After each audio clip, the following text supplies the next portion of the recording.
Hello and welcome back to the Great British Sitcom, the show in which we watch sitcoms of comedy past to see if they've stood the test of time. I'm Mark, and as ever, I'm joined by Chris Wood. Hello. And Chris Jones. Hello, everyone. As ever, just want to say this is a nostalgia trip for all the sitcoms of yesteryear. We're not here to talk badly about any sitcoms unless we've watched them and they're simply terrible. It's a very special double episode today, a battle of the sitcom flatmates in Men Behaving Badly. So before you watch it, guys, what do you guys remember of Men Behaving Badly? It was a sitcom about men behaving badly. Yes, classic start. Okay. Classic sort of lager and drinking and all sorts. All sorts as in the Licorice all sweets? sorts. Yeah, I thought so. Okay. Specifically licorice lager all and licorice all sorts. sorts. Okay. Yeah, I don't really remember too much about any sort of plots apart from, I don't know, he was trying to go out with a girl who lived upstairs. Mm-hmm. Like Chris, I remember lots of cans of lager on a couch. I mean, they were drinking the lager on the couch. Quentin was involved. Caroline Quentin. Yeah. Yeah, that was Clunesy's beau. Morrissey, he had baggy shirts. He had a lot of baggy shirts, yeah. And he was after the affections of lovely Leslie Ash upstairs. Is it Leslie Ash? I believe it was. Yeah, I believe it was. And there was a bit where Neil Morrissey jumped on the sofa. Yeah, sounds familiar. It was that. Is that in the opening credits? I think it was in the opening credits, yeah. which is why it seemed so prominent in my mind. Yeah, didn't even take his shoes off. That's how badly he was behaving. Naughty man. Was it a leather sofa? Was it what, sorry? Was it leather? I don't think it was. Thoughts? On leather sofas. On leather sofas. Not for the summer. It's true, because they're either freezing cold or like you're stuck to them with sweat. Yeah, not nice. Well, we should wear clothes when you're on the sofa, really. Depends if you're bad. What? Depends if you're behaving badly or not, doesn't it? That's true. Yeah, so. Bit of sofa care for you. You're welcome. Good quality DFS-based advice today. So yeah, the show we're watching today, it ran for 7 series between 92 and 99. And there was a Stand Up to Cancer special in 2014. In total, there was 45 episodes. It originally aired on ITV, starring Martin Clunes, Caroline Quentin, Leslie Ash, and only recently found this out, Harry Enfield instead of Neil Morrissey.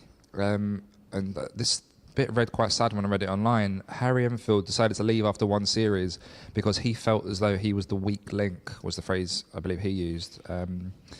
In Men Behaving Badly, and the phrase he also used was he believed the series would be better suited if they brought in a proper actor, hence Neil Morrissey as the replacement. It was written by Simon Nye.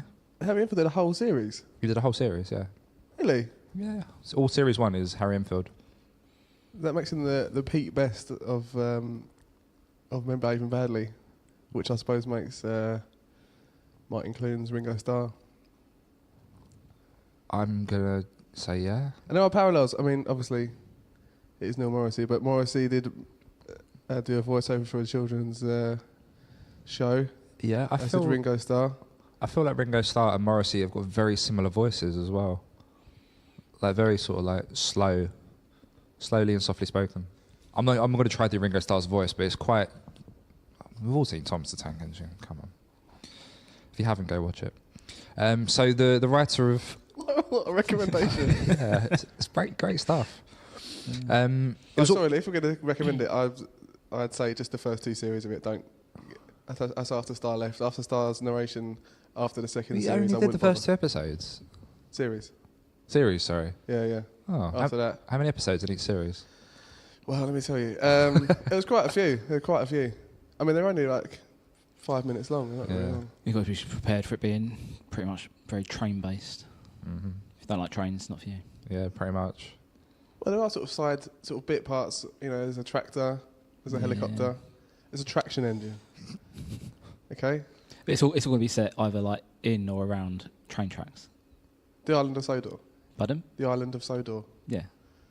Yeah, it's about the transport and transit system of the island of Sodor. Yeah. Yeah. I'm just saying, if you hate transit systems and train tracks, you're not going to Not want for to watch you, it. yeah. So we've got a counterpoint to Mark's glowing recommendation. Chris is offering caution. Well, we've got to be objective unless people start thinking we're getting like kickbacks from the Reverend Audrey. Was it really set on the island of Sodor? It's a fictional island, yeah. It sounds like something from like Lord of the Rings or something. know what I mean? Sodor. I think it's the same universe, yeah. Oh, right, yeah, that makes sense. Simon Nye, who wrote Remember Him Badly, he also wrote the Fall and Rise of Reginald Perrin, which the newer version, starring Martin Clunes. IMDb describes Remember Him Badly with, this comedy series is all about two mates, Gary and Tony, who share a 2-bedroom home. They are grown men who act like a couple of drunk 2-year-olds who spend their time either drinking beer at the local pub or at home having all male conversations on the couch, brackets, while drinking beer, close brackets. It's got an average rating of 7.7. I think we've got a lot of 7 ratings in the ones we've watched so far. What does 7.7 say to you guys? Even the British Empire, what did that get? Oh, God, let's check that out. I'm going to leave this in real time. Yeah. Sorry, I'm organised, but... Well, 7.7, I mean, I don't know, it's good, isn't it? Like, 77%, isn't it? That's quick maths. There's big Shaq would say. You know what? I am organised, but I didn't actually get a rating for British Empire. Apparently, I didn't write that down. Not as organised as I thought. But it's over 70% of people are rating it, or they're rating it over 70%. I mean, I was thinking like if you're 5 or under, it's not very good. But if you're 7, it's all right. I think toddlers are that interested in the show. Jumping on the couch, they'll have it. They will love that bit. Yeah. Love it. It'd be confusing if the voice of Bob the Builder is jumping up and down. Yeah. This was before he got his building gig. Yeah, the contractor's job, yeah. So they'll be watching 2 episodes. Firstly, Series 1, Episode 2, entitled The Bet, with Harry Enfield alongside Clunes. Secondly, Series 5, Episode 2, entitled The Good Pub Guide, with Enfield's replacement, Neil Morrissey. Right, let's go straight into Remember Him Badly, Series 1, Episode 2, entitled The Bet, with Harry Enfield.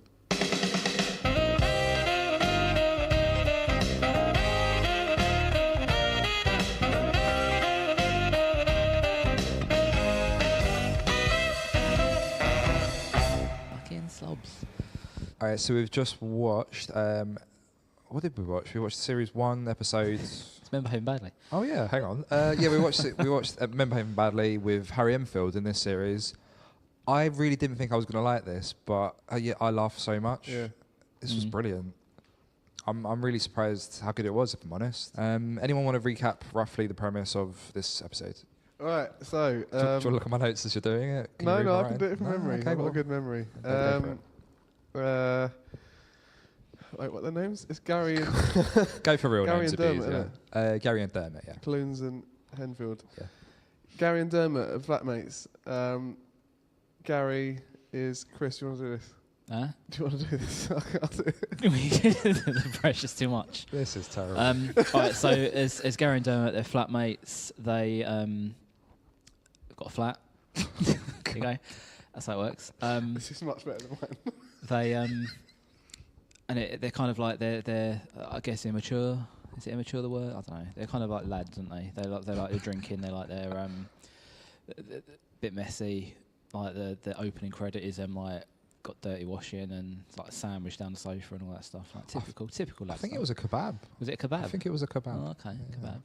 So it's pretty much the Turkish sandwich.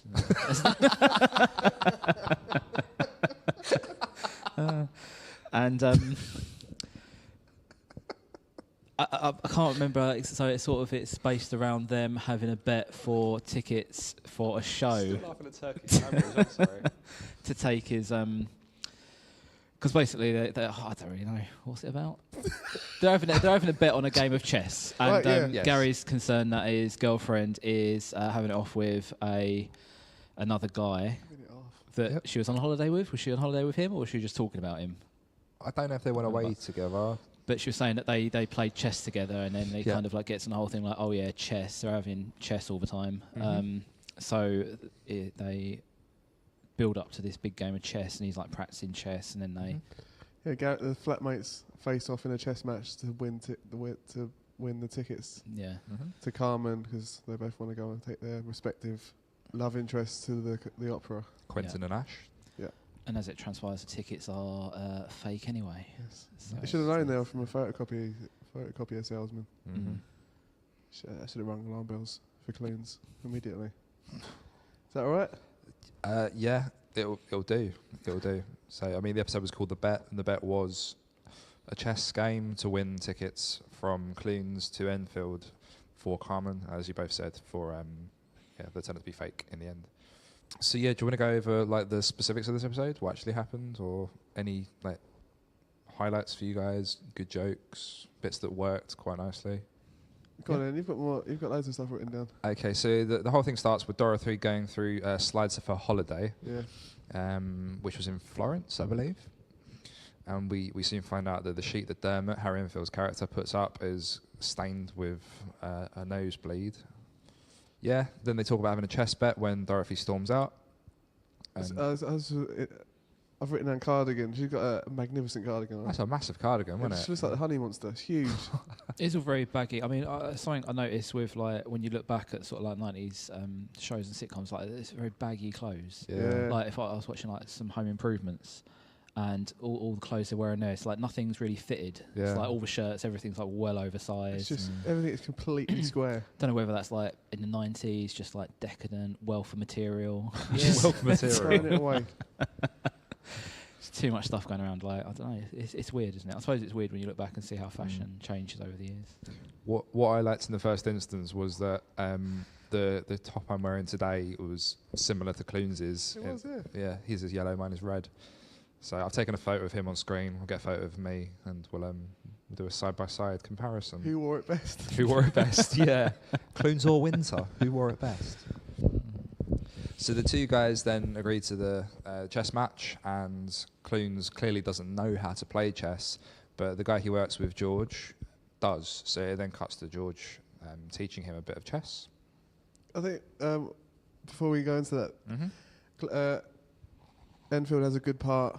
One of many good parts in this episode where he goes on quite an extended monologue about chess, using chess as like a euphemism for sex, because Dorothy and this Graham guy, who she's went to Florence with, her excuse for being tired to Gary is that she was playing chess late with Graham, and then Enfield sort of taunts him by insinuating that people chess all the time and they're up late chessing away, and they go in the shower and they play chess, and then he gets his bishop out or whatever. Mm-hmm. Yeah, that was a good little joke with the bishop. Yeah. Didn't really enjoy it, and then she bends over one day and you give her a good chessing. Didn't enjoy that one too much, but there we go. It was just too visual for me. What happened next? Yeah, so then it then cut to George in the office. Yeah. And what does Gary do? I don't know. And this is what confused me. So we later found out that where the tickets were forged, he'd swapped them for 2 reels of barbed wire. I don't think Gary deals with Gary? Yeah. Yeah, I don't think Gary deals with barbed wire, so I don't know why or where he's bought that. I don't know whether it comes up that he's actually got like a specific job, or whether or not he just works in an office, like just a general sort of office, doesn't he? Yeah. I don't know whether. But then the secretary lady came in with some handcuffs and said something about selling handcuffs, marketing these. No, it's just metal goods. Yeah, all different kinds of metal goods. Ironmongers. Yeah. Gary's ironmongers. Yeah, we're with George and Gary, learning some chess, and George is showing Gary lots of photos of things he's bought in a garden centre, such as a lawnmower, packet of seeds. Who Live at Leeds, packet of seeds. Okay, apparently he manages an office selling burglar alarms. Burger alarms. Burglar alarms. Did I say burger? You did say burger. Oh, sorry. That makes more sense. Burglar. Burglar alarms for a dead-end company, and I guess that's why he's got a load of barbed wire. And handcuffs. Maybe. I don't know. Maybe. Citizen's arrest. Hamburglar. We then cut to... Yeah, I'll let that slide. We then... What's the slide burger? Slider? Yeah, they're small burgers. Okay. Very nice. Many burger-based jokes. We then buns. We then cut to Enfield. I relished that joke. What was that? Oh Christ! Oh, let's just catch up now with the rest of it. So we then go to Enfield in the shop, and I think this might lead to my joke of the week actually.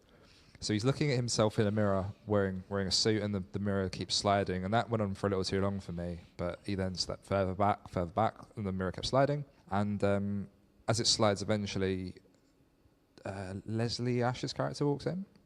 What's her name in this again? I've completely forgot. Deborah, thank you. Yeah. Deborah walks in, like right in front of her, and he proceeds to tell her how lovely she is. Everything stunning. Stunning. Yeah. He just kept repeating the word stunning. Does anyone remember the cushion care joke? I've got that noted down. That was my that's my joke. That's my joke of the episode. Yeah. Brilliant. Does anyone want to do that one? No. I kind of think I do it justice. You can get this. So it looked like the manager of this shop came over and said, "Can you help this woman with cushion care?" And without missing a beat. Mr. Povey, when you're finished with that customer, this lady has a question about cushion care. Sorry, I don't care about cushions. Could you try that shit? He said it like so matter of fact. Yeah, so sincerely guiding her away and beckoning her towards the door. It was all in one swoop, wasn't it? Yeah. Really well done. I really enjoyed that. It then cuts back to Clunes and George, and they're again still playing chess. It's night time now. They've been there for quite some time. Yeah, it's really quite late, and George wants to get back to Mildred. I think her name was his wife. Maureen, Mildred, I don't know. It was an M-based old lady name. Yeah, he's looking dishevelled. Yeah, he's really, really tired now. I think he's got like an undone tie as well. He wants to get back for the news at 10. Mm-hmm. Because him and Mildred or Maureen or whatever his wife's name is, they like to say the bongs together. Yeah, which is nice. Yeah, it's a nice little. It's the kind of relationship you want to be in when you're older. Yeah. To have them types of things together. Bonging away. Bonging away, yeah. Even when you're old. George then stands up and he puts on the Anthea's coat. Anthea, who they also work with. I got a really big laugh. I don't think it was that funny. Yeah, I didn't either. It was odd. He put on a spare coat. Apparently, because people wear spare coats. it wasn't like small enough to be like really funny. Because it was slightly too small, but everyone was just absolutely pissing himself in the audience. Yeah. I think it was that funny. I think I would have preferred it if it was a callback joke. If somehow she was talking about leaving a coat behind earlier or something, and then he puts that on. That way you kind of know what's about to happen. I feel like that would have worked a bit better for me if that would have happened. Yeah. Like compared to the Enfield stuff and that, I think. Comparatively, yeah. It was. Yeah. Clunes all the while is just sort of toying with these handcuffs, and as George gets a little closer, he uses force, although he didn't want to, and he handcuffs George to the desk, and reluctantly they continue to play chess together. It then cuts back to the chess game with Enfield's character just waiting to he's play setting chess. up. He's very confident. He's put the chessboard down. It's got a Anglepoise lamp focused right on the board, heightening the tension. He's bought 2 miniature flags. He's in the United Kingdom. He's got the Albanian Albanian flag for Clunes. He's put Ride of the Valkyrie on the cassette. I knew you would know that. Thank you. So he's very confident he's going to win this game. Mm-hmm. He puts a little visor on as well. I don't really associate that with chess. It's more sort of card games, isn't it? I don't know why.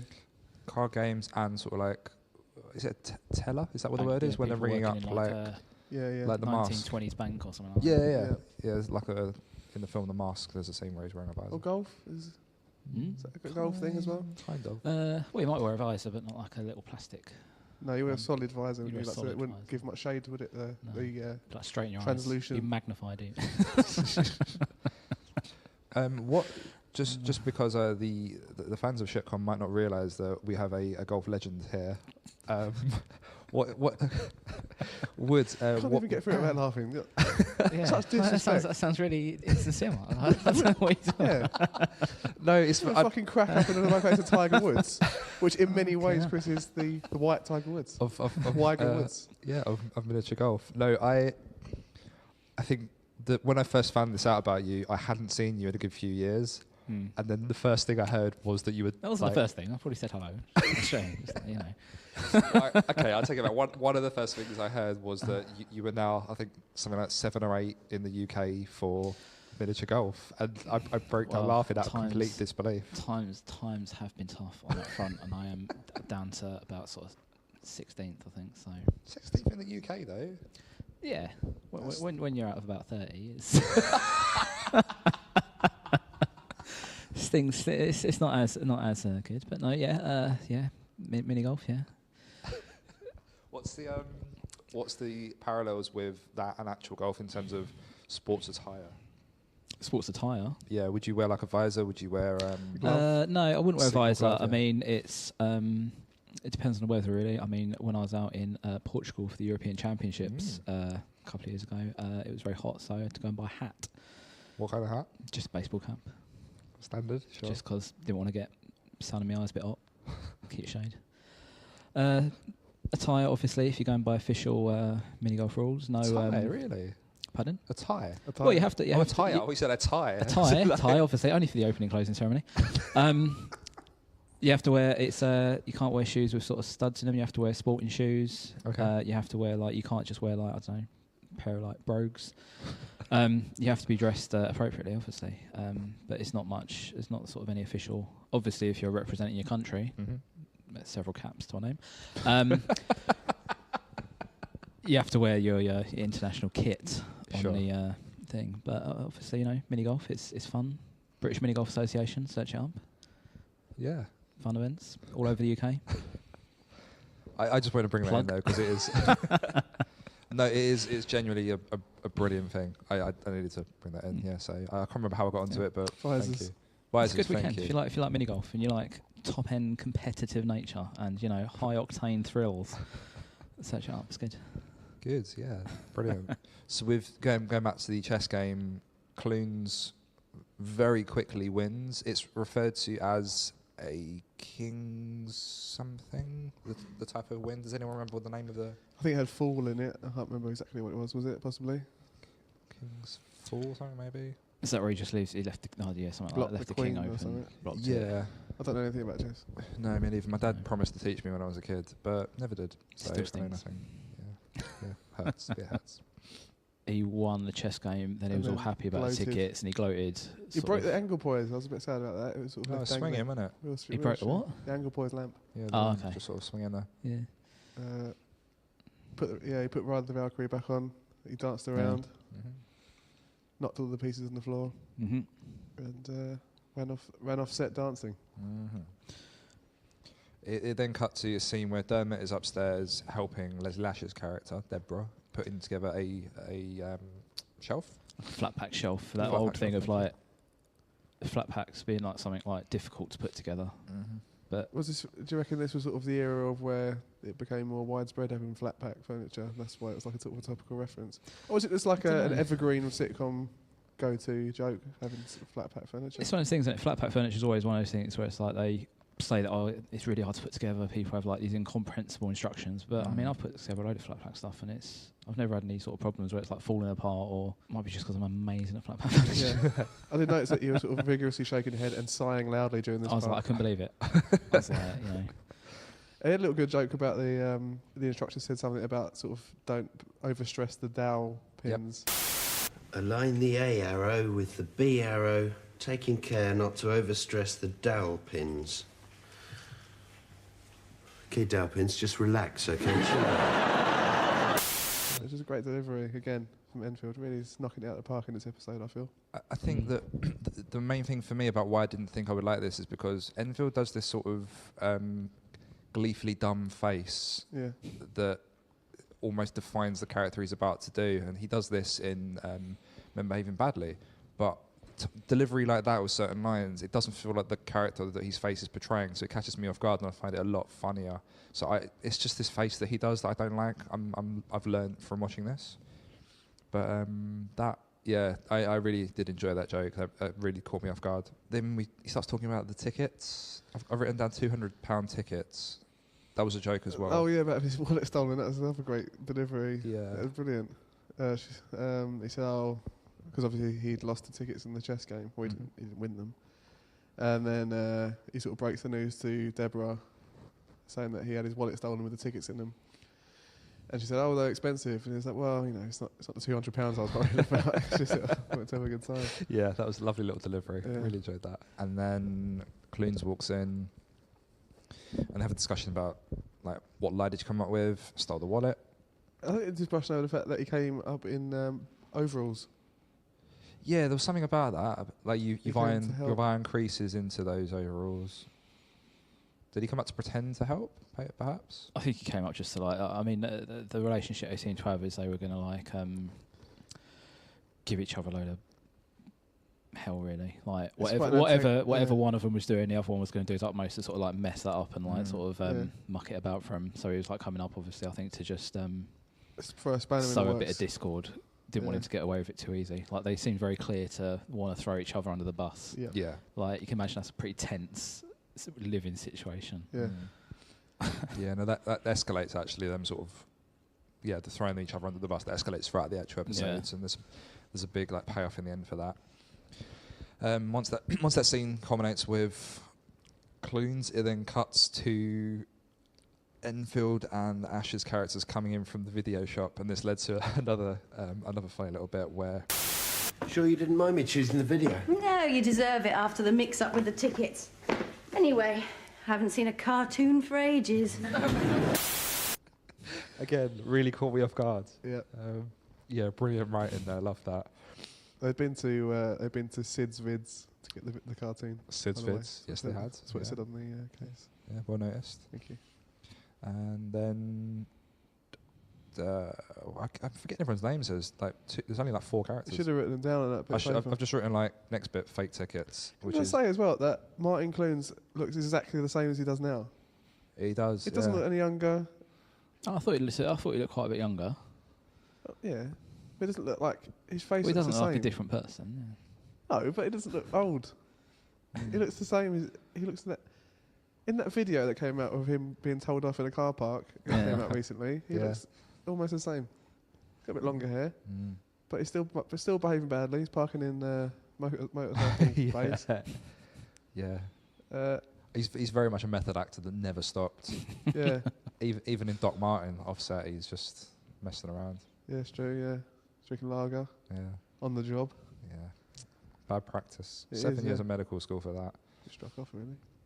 So then Clunes and Quentin's characters come in, and there's the whole debacle of the forged tickets that he swapped for 2 reels of barbed wire. She's dressed entirely like, I'm assuming she's dressed like Carmen. Like a flamenco kind of dancer. Yeah. He's got a white tuxedo on. Again, it's another trope there. The frilly comedy shirt he's wearing there. Was it a frilly shirt? I don't Like a remember. tuxedo Yeah, it's shirt. like a One sort of of, those frilly yeah. tuxedo shirts. Frilly. I missed that. I was just With a bow tie and all that. It's like in if you were regular listeners will recall in Dad, there's a frilly shirt. Mhm. It's a nice storyline there. There was, yeah. Really pleased with that.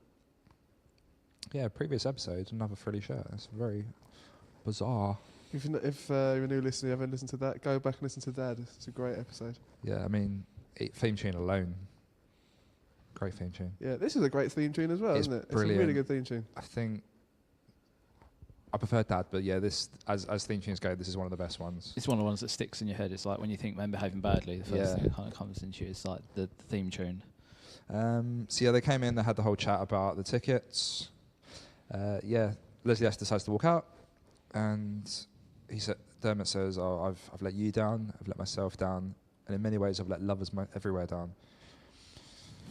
That's good. I'm literally recapping everything. I'm just Yeah, that's realising. Oh yeah, there's another little throwaway joke in that part. Well, where Dorothy and Gary are disappointed that they've missed out on the opera, and she's like, "Oh, it's just such a waste of £300, and that's obviously £100 more than what Dermot had said." And it's like, "Oh, £300, that's inflation for you." yeah, Have a little throwaway gag. yeah, that was enjoyable.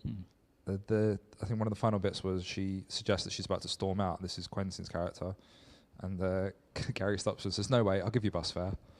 This is obviously back in the days before they stopped taking cash on buses. If this is set in London, I assume it is. Yeah. I don't know where it's set, actually. That's a good question. I'm assuming, like, London area. Does anyone know? I think it's it just really reminds me of Ealing in West London. I think that's. Ealing. Christ.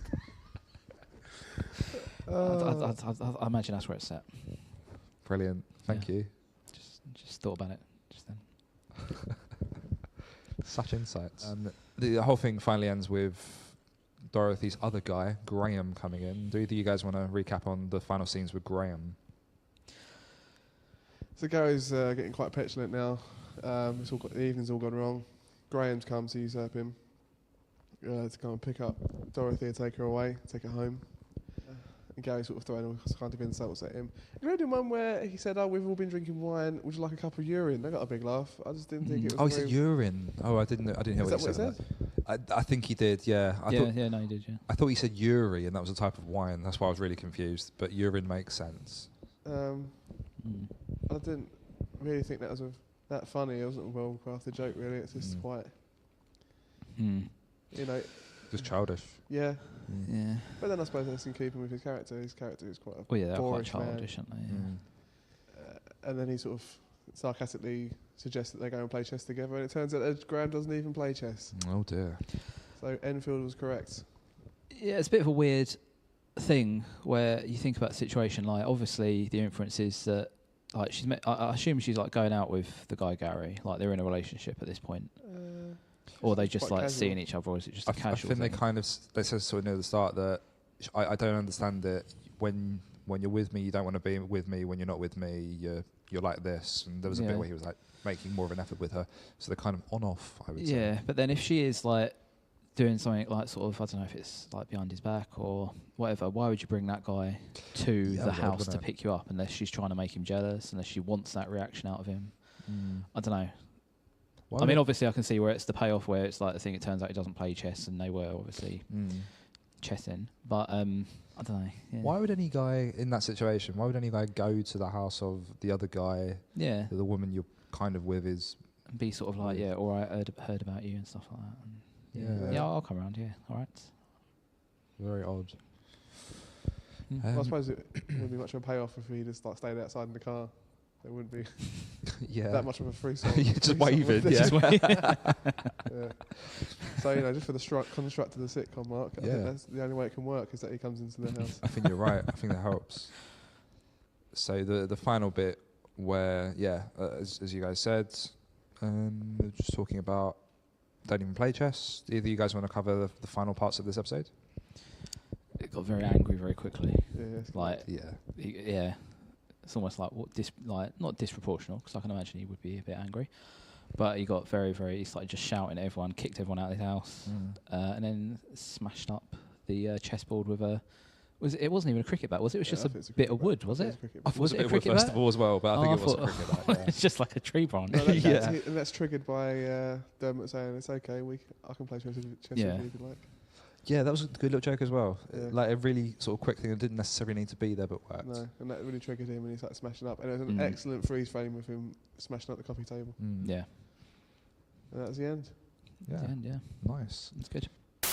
We realised when we recorded this that the episode ran for quite long, so we're splitting it into. You'll get the next one shortly, which will be Series 5, Episode 2, entitled The Good Pub Guide, starring Enfield's replacement, Neil Morrissey. So that'll be later in the